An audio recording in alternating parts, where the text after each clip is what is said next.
Albert Einstein once said, everybody's a genius, but if you judge a fish by its ability to climb a tree, it will live its whole life believing that it is stupid.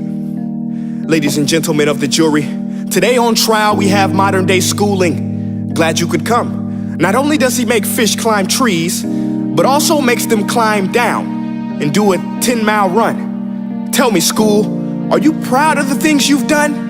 Turning millions of people into robots, do you find that fun? Do you realize how many kids relate to that fish? Swimming upstream in class, never finding their gifts, thinking they are stupid, believing they are useless? Well, the time has come, no more excuses. I call school to the stand and accuse him of killing creativity, individuality, and being intellectually abusive. He's an ancient institution that has outlived his usage. So, Your Honor, this concludes my opening statement, and if I may present the evidence of my case, I will prove it. Proceed. Exhibit A. Here's a modern day phone. Recognize it? Here's a phone from 150 years ago. Big difference, right? Stay with me. Here's a car from today, and here's a car from 150 years ago.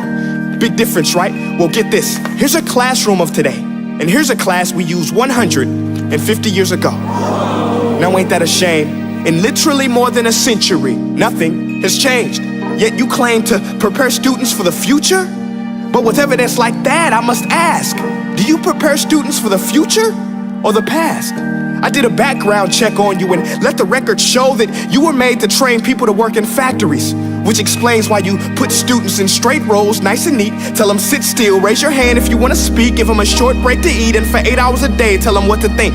Oh, and make them compete to get an A letter which determines product quality, hence grade A of meat.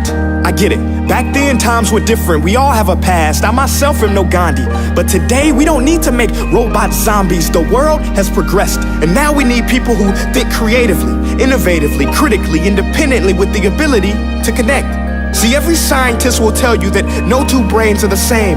And every parent with 2 or more children will confirm that claim. So please explain why you treat students like cookie cutter frames or snapback hats, giving them this one-size-fits-all crap. Watch your language. Sorry, Your Honor, but if a doctor prescribed the exact same medicine to all of his patients, the results will be tragic. So many people would get sick, yet when it comes to school, this is exactly what happens, this educational malpractice, where one teacher stands in front of 20 kids, each one having different strengths, different needs, different gifts, different dreams, and you teach the same thing the same way? That's horrific.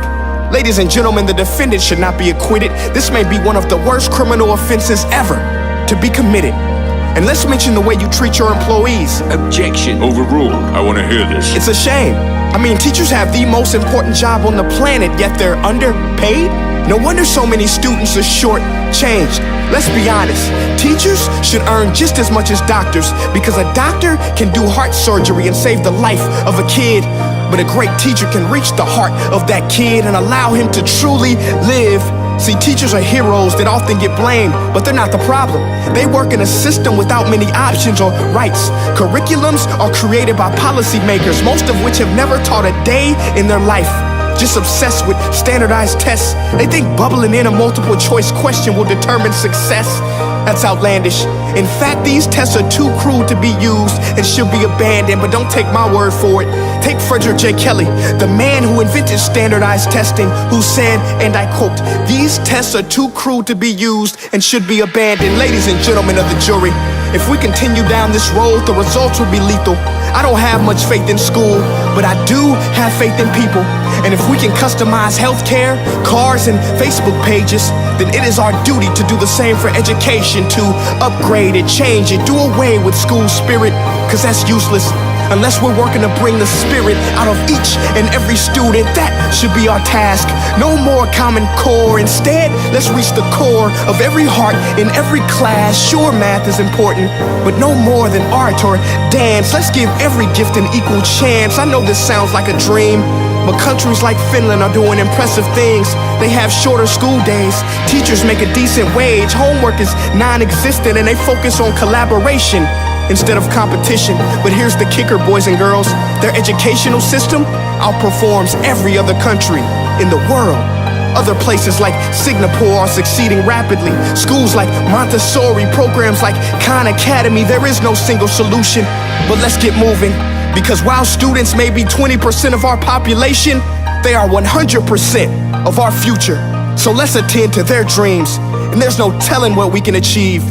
This is a world in which I believe, a world where fish are no longer forced to climb trees. I'll rest my case.